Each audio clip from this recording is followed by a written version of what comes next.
Okay okay okay, ये वाला भी इनको सरप्राइज तकरीबन पता ही है।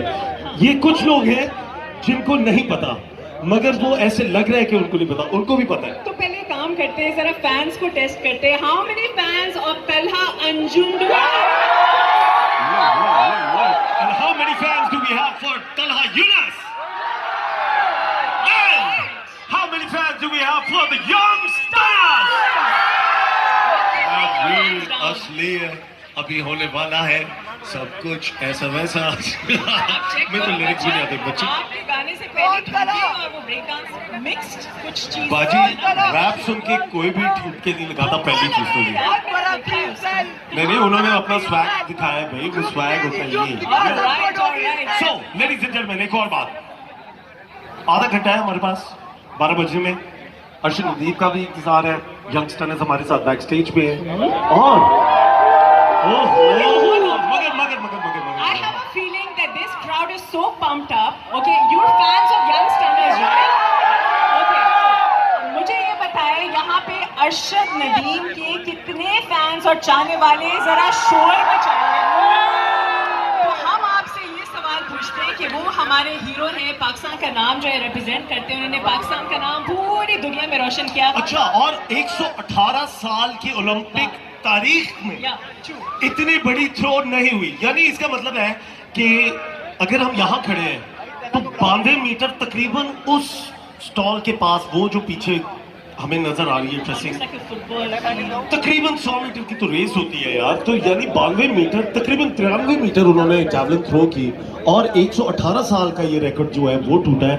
And it has been deemed the 6th best throw in the history of Olympics. Absolutely. अच्छा, मगर आई थिंक उनकी सबसे इंडेयरिंग बात ये थी जो हमारे दिल को छुई थी, वो ये थी कि उन्होंने हिम्मत नहीं हारी। ओके, उनके पास उस वक्त कुछ भी नहीं था जहां से उन्होंने आगाज किया, और वो कहां तक पहुंचे सिर्फ हिम्मत की वजह से। अच्छा, और ये हिम्मत जो है ये सोर्स ऑफ मोटिवेशन भी है हमारे लिए, सोर्स ऑफ इंस्पिरेशन भी है। अगर अक्सर हम मुल्क के हालात देखकर या आसपास के मामलात देखकर अक्सर कभी हमारा दिल खराब होता है, तो इस तरह के हीरोज जब हम देखते हैं जो इसी मुआशरे का हिस्सा है, वो किस तरीके से अपने आप को राइज करते हैं और फिर पूरी दुनिया पे छा जाते हैं, तो मेरा ख्याल है हम सब पाकिस्तानी इस खास क्वालिटी के साथ बने, अल्लाह मियां ने हमें बनाया। ये बिल्कुल ऐसी बात है। अच्छा, मैं ना अप्रिशिएट करना चाह रही हूँ उन लोगों को जो उस वक्त से हमारे पाकिस्तान का झंडा लहरा रहे हैं। क्या बात है, उनके लिए तो बहुत सारा शोर होना चाहिए। पाकिस्तान जिंदाबाद। उस वक्त से झंडा लहरा रहे हैं, तो मेरे ख्याल से कि वक्त जो है करीब आता जा रहा है, और यहाँ पे हम लोगों को सबसे ज्यादा शोर आ रहा था यंग स्टर्नर्स के लिए, राइट? पूरी स्टोरी में से एक लेसन आपको याद रखना है, पाकिस्तान है तो हम सब हैं। पाकिस्तान जिंदाबाद, पाकिस्तान जिंदाबाद, पाकिस्तान जिंदाबाद। Thank you so much. जी काउंटडाउन तैयार करेंगे क्योंकि हमारे फाइनल स्टार्ट होने लगे। सो 10 9 8 7 6 5 4 3 2 1।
अस्सलामुअलैकुम मलगरी F9 पार्क इस्लामाबाद से 14 अगस्त मनाव कीजिए।